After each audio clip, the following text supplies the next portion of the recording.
ito ay rated SPG. Striktong patnubay at gabay ng magulang ang kailangan. Maaaring may masiselang tema, lengguwahe, karahasan, sexual, horror o droga na hindi angkop sa mga bata. Makikilala na kung sino ang matagal nang pinaghahanap ni Atty. Renan, isang tao na parte ng buhay niya at parte ng nakaraan at dahilan ng pagkatakot ng pagkabata niya. Abangan natin sa Lilet Matias, Attorney at Law. Lumalabas na ang tunay na ugali ni Atty. Renan. Mainitin ang ulo niya, lalo kapag napag-usapan ang mga katulad ng taong pumatay sa nanay niya na naging sanhi rin ng pagka-disabled ng mga hita niya. Nagalit siya dahil naalala niya ang mga kriminal. Narinig niya ang usapan ni Eira at Lilet. Sabi ni Renan, hindi lahat ng nakalaya ay walang kasalanan, kagaya ng taong pumatay sa nanay niya. Sa galit niya, nabasag niya ang bote ng beer sa kamay niya. Nagulat sina Eira at Lilet sa ginawa ni Renan. Nakakabigla ang pag-iiba ng ugali ni Atty. Renan. Nag-aalala naman si Eira dahil nasugatan ang nobyo. Pinakalma ni Eira si Renan pero tahimik lang si Renan. Nanginginig sa galit. Hindi na nasabi ni Lilet kay Eira ang pagtatapat ni Kurt na hindi niya sinagot. Samantala, umuwi na si Lilet sa bahay pagkatapos niyang magpunta sa bahay ni Renan kasama si Eira. Napansin ni Tinang na mukhang nakainom siya. Nagdahilan si Lilet na wine lang naman ito at konti lang ang nainom niya kasama sina Eira at Renan. Nagtanong si Tinang kung bakit siya uminom dahil sa normal ni Lilet kahit wine ay hindi siya umiinom. At nagtataka rin si Tinang kung bakit wala si Kurt sa get-together nila. May problema ba sila ni Kurt? Dahil kakatawag lang din ni Kurt sa kanya, hinahanap at kinakamusta si Lilet. Sumagot si Lilet. Sabi niya, Tinang, kasi po nagtapat si Kurt ng nararamdaman niya para sa akin. Ang pamilya Matias na naghahanda sa hapagkainan ay nakikinig ng palihim. Natutuwa naman si Tinang sa kwento ni Lilet. Sabi niya, ibig sabihin ba nito, boyfriend mo na siya? Nakikinig pa rin ang pamilya Matias. Sumagot si Lilet.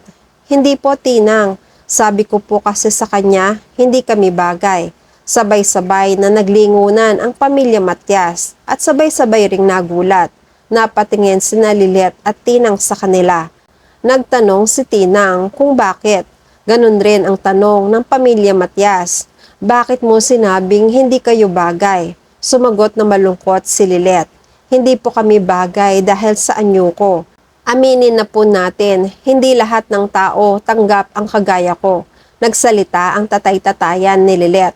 Anak, lahat kami dito tanggap ka. Si Kurt ganon din. Mahal ka namin. Huwag mong iisipin na iba ka dahil sa kapansanan mo. Naaawa naman si Tinang sa nararamdaman ni Lilet. Anak, tama si Emong. Lahat kami na nagmamahal sa'yo, tanggap ka namin bilang ikaw. Isa kang espesyal, pero napatunayan mo na naman sa lahat na hindi ka basta-basta. Mahal ka ni Kurt at hindi niya nakikita ang kapansanan mo. Ang nakikita niya sa'yo ay tulad ng nakikita namin sa'yo. Ang busilak mong puso. Huwag mong pansinin ang sasabihin ng iba. Ang mahalaga, kaming mga nagmamahal sa'yo, pinahahalagahan ka. Kaya pahalagahan mo rin. Kagaya ni Kurt, pahalagahan mo siya. Ayaw kanya masaktan, kaya wag mo sana siyang saktan. Lalo kung alam mo naman sa sarili mo na si Kurt ay dahilan ng pagiging masaya mo. Huwag mong pigilan ang sarili mong maging masaya nang dahil lang sa pag-iisip ng iba ka sa amin. Lahat tayo ay pantay-pantay sa mata ng mga nagmamahal sa atin. Napakabait ni Kurt. Alam ko, hindi kanya sasaktan. Biglang natahimik si Lilet. Natuwa siya sa sinabi ni Tinang. Nagpa siya si Lilet na kinabukasan kakausapin niya si Kurt. Natulog siya na may ngiti sa labi. Samantala, malungkot naman si Kurt. Tinawagan niya si Renan para maghanap ng makakausap tungkol sa pagkabigo niya kay Lilet. Inamin ni Kurt ang mga nangyari tungkol sa hindi pagtanggap sa kanya ni Lilet. Nagpaayo si Renan. Sa palagay ko, wag mo na muna siya pilitin. Minsan kasi, kapag lalo mong pinipilit ang mga taong gustuhin ka, mas lalo mo pala silang naitutulak papalayo. Kahit na alam mo naman na gusto ka niya. Siguro may mga bagay lang siya na hindi sigurado o kinatatakutan, kaya hindi pa siya handa na tumbasan ang mga pinapakita o pinaparamdam mo. Isang araw, malalaman mo kung ano ang tamang gawin. Matuto ka muna maghintay na maging handa siya dahil sigurado ako, siya mismo ang lalapit sa'yo. Kapag dumating ang panahon na yon, huwag mong sayangin. Tahimik lang si Kurt na nakikinig kay Renan. Ramdam niya ang bawat salitang binibitiwan ni Renan. Tama nga si Renan, maghihintay siya kay Lilet. Hindi niya bibiglain si Lilet hanggang maging handa siya. At kapag mangyari yon, tatanggapin niya ng buong puso si Lilet. Umaasa si Kurt. Samantala, patuloy ang panunuyo ni Patricia kay Ramir. Umaasta siyang isang mabuting asawa. Gumising siya ng maaga para ipagluto ng almusal si Ramir.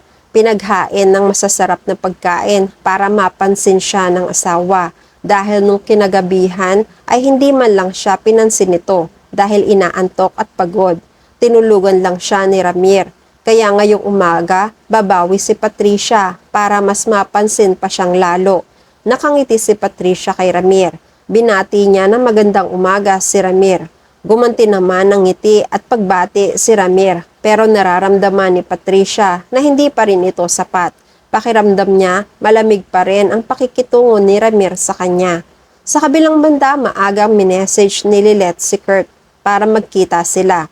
Sinabi ni Lilet kung saan ang magiging tagpuan nila. Tuwang-tuwa naman si Kurt dahil ito na ang pagkakataon na sinasabi ni Renan.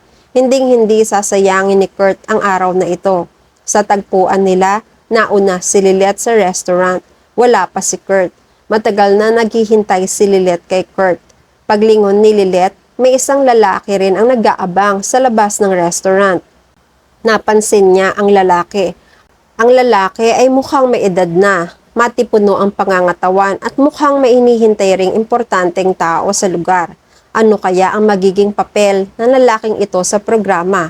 Siya kaya ang matagal nang hinihintay ni Attorney Renan at matagal niya nang hinahanap na ama na umiwan sa kanila noon? O siya kaya ang lalaking patuloy na malaya sa kabila ng krimen na ginawa niya noon sa nanay ni Attorney Renan? At yan ang mga pakakaabangan natin sa Lilet Matias, Attorney at Law.